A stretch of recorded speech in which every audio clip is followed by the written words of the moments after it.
It's Tuesday, November 13th. Welcome to Pastor Bob Daly. You know, we have just finished an election year here in the United States, and it's been anything but fun or uplifting or anything. It's been horrific. It really has.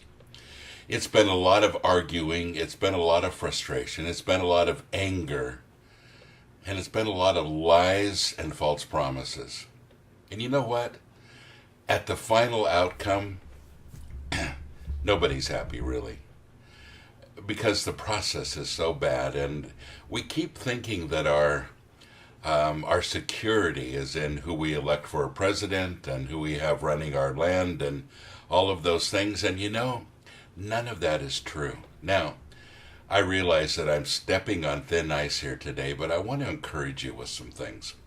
Internationally, with some things. You know, this isn't just a problem we have in the United States. No matter what is happening here on earth, people always seem to have kind of a doomsday outlook. Somebody wrote to me and said, you know, I'm horrified. I can't even sleep. Somebody told me that God has lifted his hand on the United States now, and that we're in for some real problems because of the person we've elected or because of laws that we're passing. That can get a little scary, and there are people that believe that. And now there are people that believe that we're headed for real, sure destruction because of people we have in office, people that we have passing laws, and that's true internationally. People feel that way. You know, in my 60 years of life, I've seen a lot of people who are doomsdayers. And you know, and I've heard this kind of rhetoric for every president that we voted in. Really. Now, some have been worse than others, and I'm not going to comment on that, but we have this doomsday thinking. And you know, I stayed up for this last election until they announced who the president was, and I went to bed that night thinking a lot about it, and I woke up the next morning reading all of the comments that people were making, especially that the Christians were making about, you know, this is it, we're doomed, the horrible things are going to happen, you know, all of this stuff. And it just really got to me. And I thought, you know, I hate this. I hate this process. And I hate the fact that people are just saying, you know, it's all going to be horrible. And so I went to bed that night a little troubled. And I woke up the next morning very, very early, earlier than I usually do, with this voice in my head.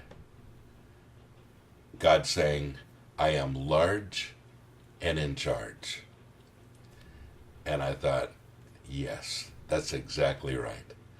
And I went back to sleep, and I woke up a little later, and it was there again. I am large and in charge, and it hasn't left. And I have such a peace right now because I realize, folks, that no matter who gets elected in any country, no matter what happens, we may go through some difficult times, but the fact is this: God is large and in charge. And you and I need to get back to God-inspired living. Don't live in fear. The Bible says, I didn't give you a spirit of fear, but of power and love and a sound mind. You know, those are all things that God has given us. And he taught us to live above our circumstances. He says, joy is something that I gave you. Peace is something I give you. Not as the world gives. He says, my peace surpasses all understanding. So, why do we find a lack of peace and a lack of joy in our lives? Because of somebody that gets elected into office, or because of people that are voting and people that are writing laws? And you know, again, this goes for everywhere in the United States. Why do we become so frustrated? Because we take our eyes, honestly, off of the one who is large and in charge. Folks, you and I have to get back to God-inspired living. God made a lot of promises to you that he intends to keep. And with God on your side personally, our side as Christians, there is always hope. And when you see the so-called writing on the wall where you say it's all going to be bad now, you know, all these horrible things are going to happen and all the conspiracy theories come out and all of this, would you remember, honestly, that that's not biblical? God is large and in charge, and He wants us to live God-inspired, not world-inspired. His gift to you is joy and peace. Now, you may not find the world peaceful at this point, but you'll find it inside, and you can pass it on. So instead of getting frustrated and lashing out and angry and hate all the people that are supposedly passing laws and making life miserable, let's remember that our number one goal as Christians isn't that. It's to get back to God-inspired living and pass on His love and His peace. And that's the only hope the world has ever had. God bless you. Have a great day.